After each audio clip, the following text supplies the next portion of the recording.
I don't need any recovery work. If you have time to play on the PC, go out for sales. That was the sudden comment from manager Richard. As a salesperson, he doesn't understand my job and thinks I'm just playing around on the computer. Got it, I replied, feeling frustrated. As I was about to leave the office, manager Richard added more. Hey, you might not need to come back anymore. However, 3 days later, manager Richard called me in a panic. My name is David Williams, a 40-year-old system engineer.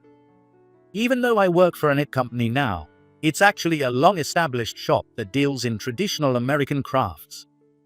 Since the president was not tech-savvy, the company's internal systems were hardly computerized until about a decade ago. But after Thomas Davis took over as president, IT integration progressed rapidly, and now more than 30% of sales come from online. Thomas, who is also 40, is young for a president. There are many traditional techniques and wonderful products passed down in America. But they are losing to cheaper foreign products, and if this continues, even the techniques might disappear. We want to be at the forefront of protecting them. These were Thomas's words when he became president. His strong assertion that the crisis of his company is linked to the crisis of traditional culture. At that time, I hadn't joined the company yet, but his words were shocking to the long-established company in management trouble. What he did first was, incredibly, increasing the number of employees. Normally, to rebuild a company, one might think of layoffs, but Thomas hired dozens of talented people he found himself. Actually, I was one of them. The employees who had been there for a long time were worried about Thomas's actions, but that soon subsided. He successfully rebuilt the company by utilizing the talents of the new employees. The company's performance didn't just stabilize, it actually soared. This long-established shop, known only among locals, managed to open stores in station buildings and department stores in New York, and even in overseas commercial buildings within just 10 years. You might think all was well, but new problems arose as old ones were solved.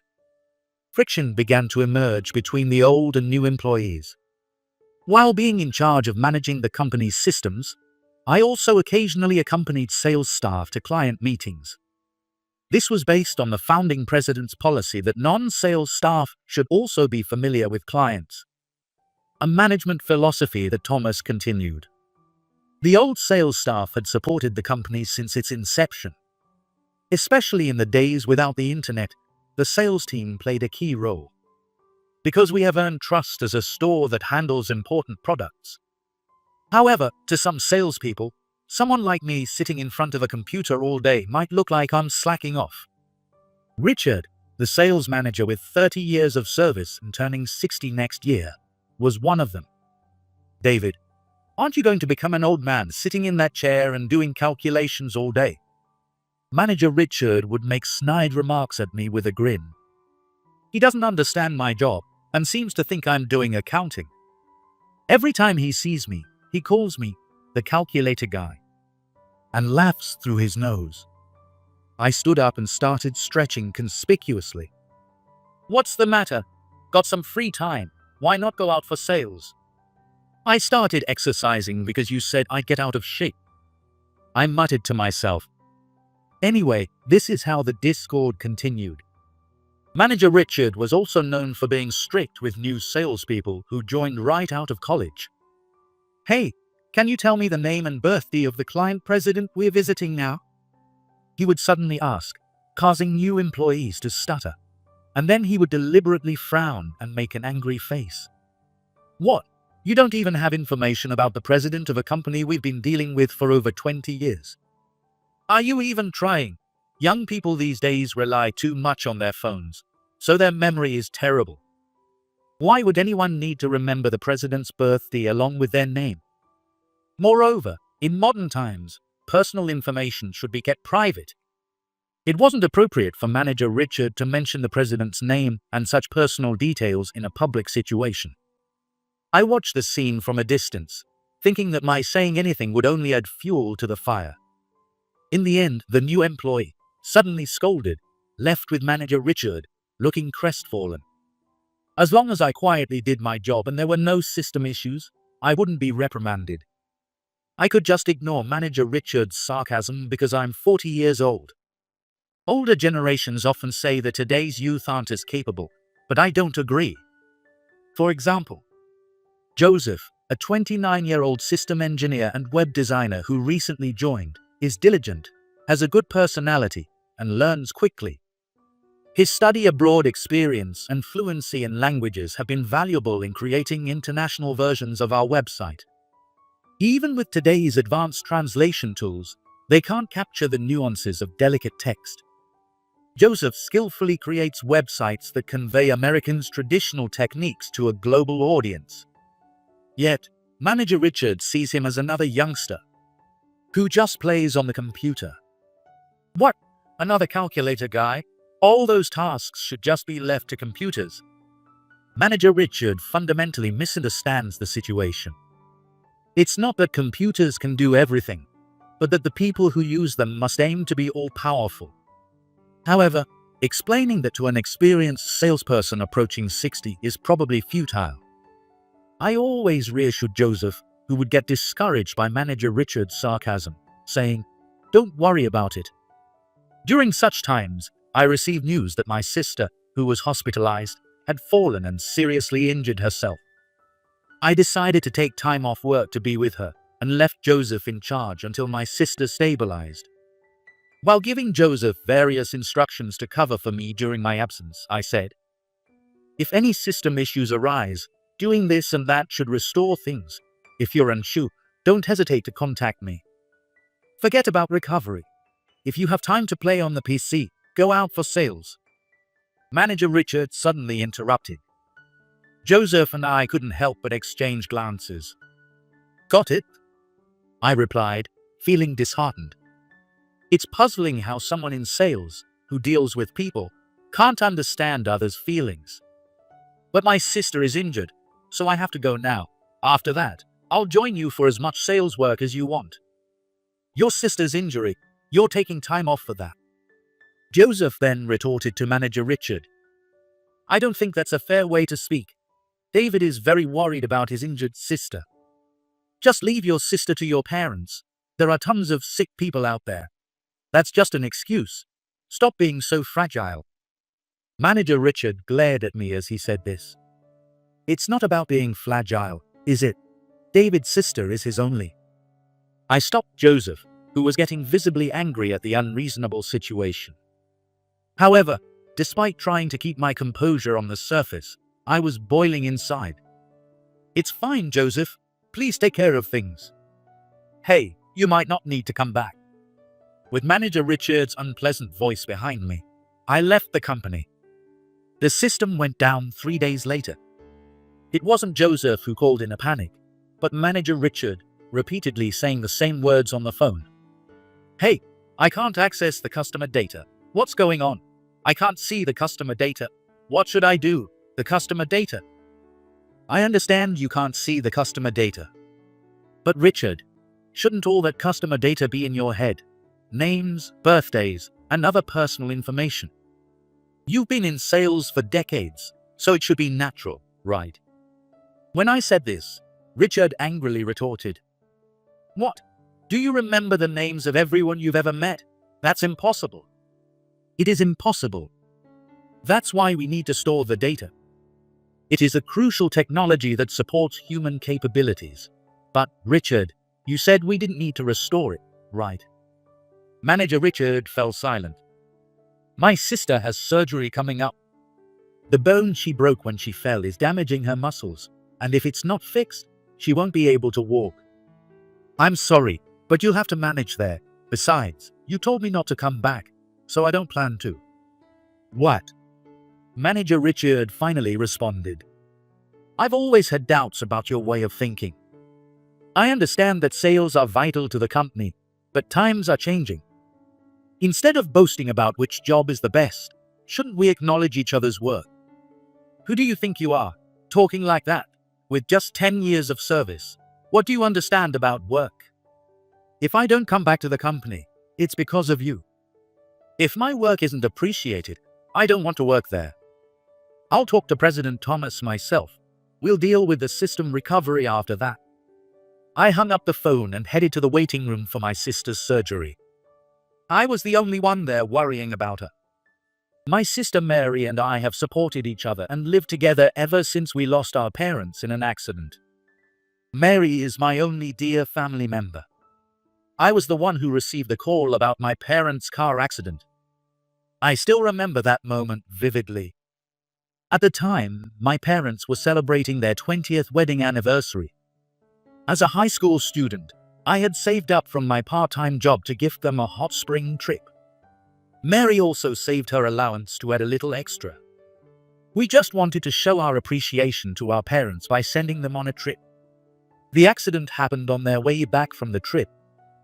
A multi-vehicle crash caused by a drowsy truck driver claimed several lives, including our parents. We never imagined such a tragedy could happen to us. Mary, who was still in elementary school, was in such shock that she couldn't even cry. But at least it happened on the way back. They got to enjoy the hot springs they loved. Mary murmured, staring blankly into space, making me feel powerless. We always carried the guilt of having sent them on that trip. Maybe that's why it affected Mary's health. She began to suffer from frequent headaches and nausea, eventually becoming reclusive and unable to attend school. Even though we visited hospitals, her symptoms never improved, and all I could do was to support her financially. That's why I aim to become a system engineer, a job that could be done remotely if necessary. Even so, I couldn't avoid leaving the house, and I was constantly worried about Mary while I was away. I always had the nagging fear that she might follow our parents. Of course, Mary isn't the type to give up on life easily and is trying to get better. It's just my own fear of losing her and being left completely alone. That's when Thomas appeared. Actually, Thomas and I attended the same high school and were classmates. But we were in different classes, and he had always been a charismatic figure, even serving as student council president. I, on the other hand, was a nondescript student without any particular talents. At the time, I was a secretary in a corner of the student council. So we had spoken, but I never felt comfortable enough to have a proper conversation with him.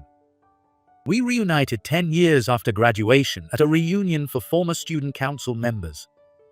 "Long time no see, David. How have you been?" He greeted me with a bright, friendly face. "You seem to be doing well too, President." When I said that, Thomas laughed sheepishly. "Stop calling me President.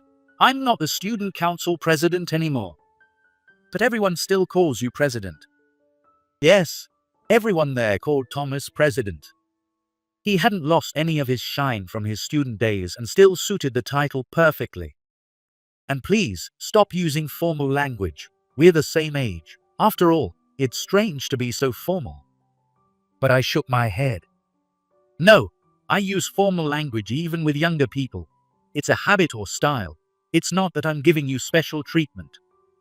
"You're still as interesting as ever, David." Being called interesting made me a bit embarrassed. It must have been tough when your parents passed away. I wanted to help, but all I could do was to chat with you. But I'm glad to see you're doing well," Thomas said with a smile. After that, we hit it off and kept in touch. When I joined the student council, he always seemed like someone far above me. But talking to him now, I realized we're really the same age. I felt like we had finally become friends. One day, Thomas said to me, "Actually, I became the president. I took over the family business, and I was hoping you could help me out." As I recall, his family had run a long-established store in the area. It was a wooden building on the main street, marked by an impressive wooden sign. However, I had never been inside. It was a store for household goods, not a place kids would visit. And it struggled when a large home improvement store opened nearby. But somehow, it managed to survive by staying rooted in the community. I don't want the store to close. Not just because I'm used to it, but because stores like ours help preserve American techniques. Unlike me, Thomas carried a great responsibility. I had never even thought about traditional American techniques. I'm a system engineer. I've never run a business and don't know how I could help. No, I need you, David. We need people to know about the store, and I want to use the internet to increase awareness. Plus, our internal system is outdated. There's no one who handles computers. I'm not that tech-savvy myself. He said this with a wry smile. I was happy that someone I admired, like Thomas, invited me.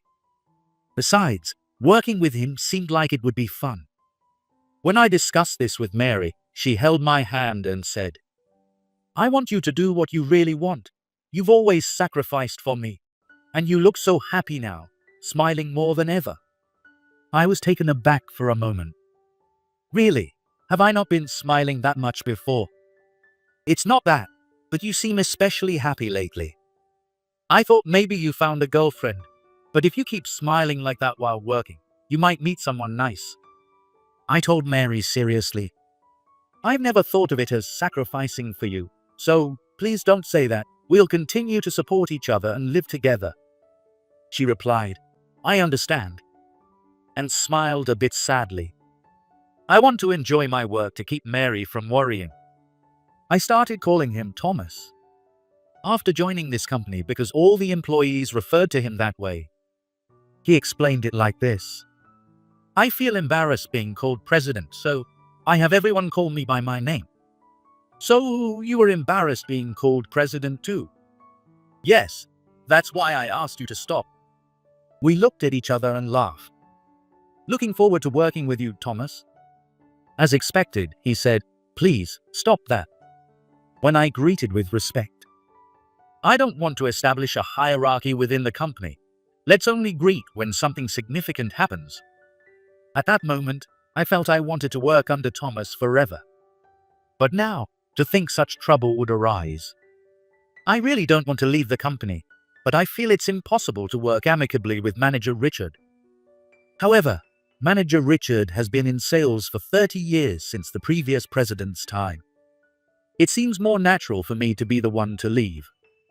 I heard footsteps running towards the surgery waiting room where I was the only one expected, right after my call with Manager Richard. I wondered who it could be, and then the waiting room door opened. Thomas, why are you here? I stood up instinctively as he approached, out of breath. What's going on, David? Oh, the system outage issue. Joseph should be able to fix it soon. Before I could explain, Thomas grabbed me and shook me. That's not important. Richard told me you said you're quitting. He said you chose a job you can do entirely from home to live with your sister. Is that true? Well, that seems like a good idea. Mary will take some time to walk again. I'm her only family. In that case, you can work from home until your sister is okay on her own. You don't have to force yourself to come to the office. But I started to say, but stop. At that moment, the waiting room door opened again, and it was Joseph who entered. Thomas, actually, I'm the one who caused the system to go down. I wanted Manager Richard to understand what our work is really about. Manager Richard. Yes, he looks down on us and calls us calculators. He thinks we aren't working because we don't go out and get clients like he does. But we do work, and I wanted him to understand that. I couldn't believe serious Joseph would do such a thing. Or maybe it was because he was so serious. As soon as he realized he couldn't access the customer data, he panicked and called David. I thought he might apologize for his past behavior to David. Past behavior? Has Manager Richard always treated you both badly? I had no choice but to tell the truth. Not just us. He regularly makes sarcastic remarks to other young salespeople too. But I understand sales is a tough job, so I thought it was just part of it. Thomas sighed deeply. I see, actually, Manager Richard's attitude towards newcomers has been an issue before. He tends to play favorites, and while he nurtures those he likes, he's been with us since the previous president, and his long-standing relationships with clients are important. Thomas probably had to be considerate of employees like Manager Richard, especially those who have been in sales for a long time and have deep connections with clients. Also, it's hard to reprimand Manager Richard because he's older. I'll talk to him myself. This is my responsibility for not properly facing my employees. So please reconsider quitting, David. With Thomas greeted, I did the same and said, please. Right now, I have no choice but to rely on him as the president. The surgery on Mary's leg was successful, and she has recovered enough to walk. She is now at home, continuing her recovery. Sorry for worrying you, brother. You don't need to apologize. Just focus on getting better. Because I'm worried about Mary, I'm working from home. I plan to take advantage of this situation for a while. I'm sure Manager Richard is angry. Thinking about him makes me feel uneasy about returning to the company. The last time we talked, I said everything I wanted to say to him. Then, something unexpected happened. To my surprise, Joseph and Manager Richard came to visit Mary. I understood why Joseph came, knowing my situation, but I didn't expect Manager Richard to come. I was nervous, thinking he might say something sarcastic, but instead, he mentioned apologies surprisingly. I'm sorry for saying such awful things, David. I was so taken aback by his sudden apology that I just stood there, stunned. Then Joseph spoke up. After that, Thomas, Manager Richard, and I had a discussion. We realized our misunderstandings. I now understand how important sales is, and Richard understands the importance of our roles. I looked at Manager Richard. The usual sarcastic look in his eyes was gone, replaced by a more thoughtful expression. I didn't know you lost your parents in an accident. I said terrible things. I also lost my father in an accident when I was a student. Mary, who could walk more naturally now, though still a bit awkwardly, entered. Are you okay, Mary? I stood up, intending to take the tray of coffee from her. I'm fine. You're worrying too much. Besides, I need the rehab. Please sit down. I sat back down as she instructed. We quietly watched as the warm coffee was placed in front of us. Mary, I said something terrible to David, telling him to leave his injured sister. I'm very sorry. Manager Richard greeted to Mary, who stood holding the tray to her chest. No, what you said was correct. Because of our age difference, my brother treats me like a child, even though I'm an adult. Please, take your time and enjoy the coffee. As Mary walked away, Richard remarked, She's a beautiful and kind sister. I can understand wanting to protect her. Yes, but I wonder if she'll be happy staying with me. It would be better if she could be healthy and work outside like any other woman, but her mental health is still fragile. She was deeply affected by your parents' death. She still blames herself. She also believes that I'm sacrificing myself for her, which isn't good for her mental health. Richard sighed deeply. I hope her mental health improves, even a little, right, Joseph? But Joseph, who had been called, was staring blankly in the direction where Mary had left. What's the matter, Joseph? It seemed my voice didn't reach him, as he just stood there with a blissful expression. Seeing this, Richard grinned. Looks like he's fallen in love. What? No way. Mary isn't that beautiful. I couldn't help but raise my voice. That's not the point. You're still young. I realized later that Richard was right.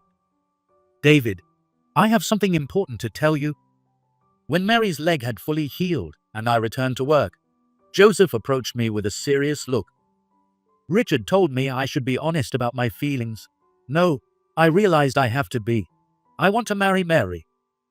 What? I was stunned by his sudden confession. Mary was also surprised when I told her, but she seemed somewhat pleased. Perhaps they felt a connection even from their first meeting. Joseph and Mary eventually got married, but only after living together for a year, as I suggested. Living together might change their minds, and I was also worried about Mary's health. But over that year, they deepened their bond. You see, this isn't about logic. I always thought they should get married. Richard said this at the wedding. Thomas nodded in agreement as he watched the happy couple. You're right, Richard, but I'm really glad. I felt a weight lift off my shoulders, but also a bit sad, so I didn't talk much at the wedding. I wondered if I had been holding Mary back. Was I preventing Mary from becoming independent by worrying too much? I asked Thomas. I suddenly felt embarrassed about thinking that my sister and I could only live by supporting each other. Don't look back at the past. Look at the future, David, Thomas said, placing a hand on my shoulder. I've always done that. That's why I met people like you and made the company successful. So let's keep moving forward together. At that moment, a warm feeling spread through me, and I responded firmly, yes.